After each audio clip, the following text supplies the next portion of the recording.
Hi guys, this is the second video. This is chapter 3, weather hazards, and I'll be running you through this. So there, at the equator, there is high insolation. This is because the sun's rays are directly concentrated at that point. So it's obviously going to be very hot because it's traveling direct angles at the equator. But if you think about polar, because the Earth is spherical, the sun rays get dispersed, so it's not as concentrated as at the equator. We have three types of cells. We have Hadley, feral, and polar. At the polar cell, although it sounds like it might be a low pressure zone, it's actually a high pressure zone, so you must remember that. It's very arid and it's very dry. We also have two subtropical jet streams.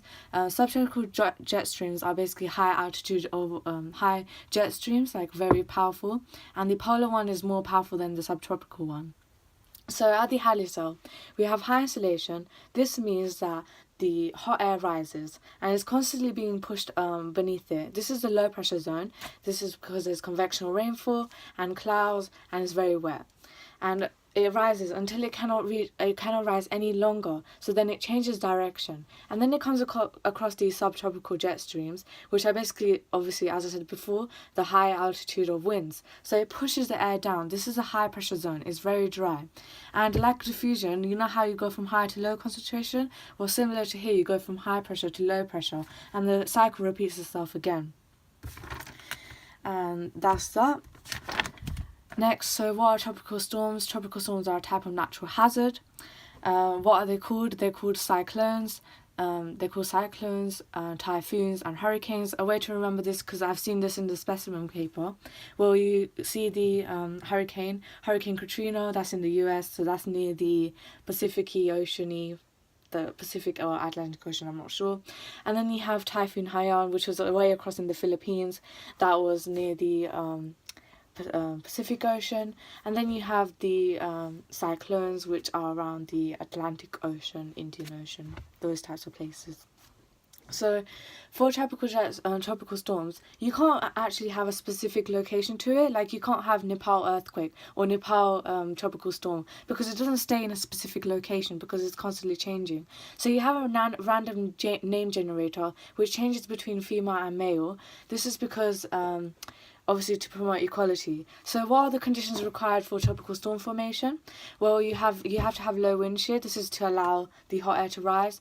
The warm temperature of 27 degrees, high insolation, coriolis effect, and it needs to occur in the tropics.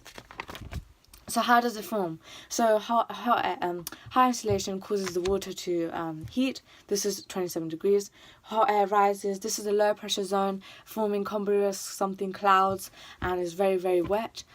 Surrounding it is high pressure, low pressure. Air gets sucked in, and due to the coriolis effect, in the north is anti-clockwise, in the south is clockwise. The eye, which is the central part of the the hurricane, that is the driest and calmest part of the eye. So what direction do tropical storms travel? They travel from east to west. So what makes them lose energy? Well, if they're going over land, friction is created, and that energy is being transferred from the kinetic energy to the storm to other wasteful, so it's dissipated, for example, heat or thermal energy.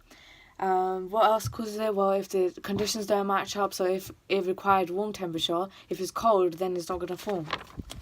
So intensity is how strong it is. Intensity is expected to increase due to climate change. This is due to the rising wind speeds of 3 to 5 kilometers, as well as the temperature rise of the Earth's water rising by 1 degree Celsius. Frequency is expected to stay the same, so same with the distribution around where it occurs, but the more intense ones are expected to increase, whereas the less intense storms are expected to decrease. So therefore you need to be careful of that. It's not exactly the same, but the frequency is overall. There's lots of uncertainty due to climate change. Obviously, it's fluctuations and stuff, so we cannot directly thinking it. So what are some effects of tropical storms? Well, deaths, obviously, destruction of buildings, water pipes bursting, power supplies being cut, lots of damage to buildings, debris, flooding, contamination, which leads to disease, crops destroyed, which leads to food shortages, etc. So how are tropical storms measured? They use the Saffir-Simpson scale. What are the responses to tropical storms? Well, we have evacuation zones, building more defences, so flood barriers maybe, but that's obviously economic cost. You have evacuation zone drills, education, and like warnings and stuff. NGOs and charities also help. So how can you reduce the effects of tropical storms? Well, first you can use satellites. Satellites measure, they look at cloud patterns similar to aircraft. They collect like water data, precipitation, and like the wind speeds. Other stuff we could do, we could use planning, so having earthquake drills, evacuation zones, supplies, and shelters, etc. You could protect, so build flood barriers, stronger buildings with reinforcements, or you can have planning. So planning involves like having mangroves built, or fastening new furniture, or etc. Being prepared, basically. Some examples of extreme weather in the UK include storms, droughts, flooding, and cold weather.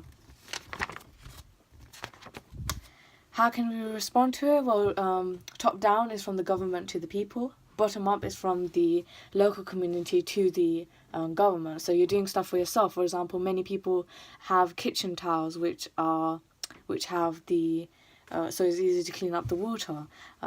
This is known as human resilience. And that was all of chapter 3, weather change. Also, one more point to add, there's some stuff about extreme weather on the rise in the UK. There's obviously fluctuation, as you already know, right? Fluctuation in rainfall, fluctuation in temperature, and obviously extreme weather predictions are expected to increase. And yeah, that's your weather hazards done.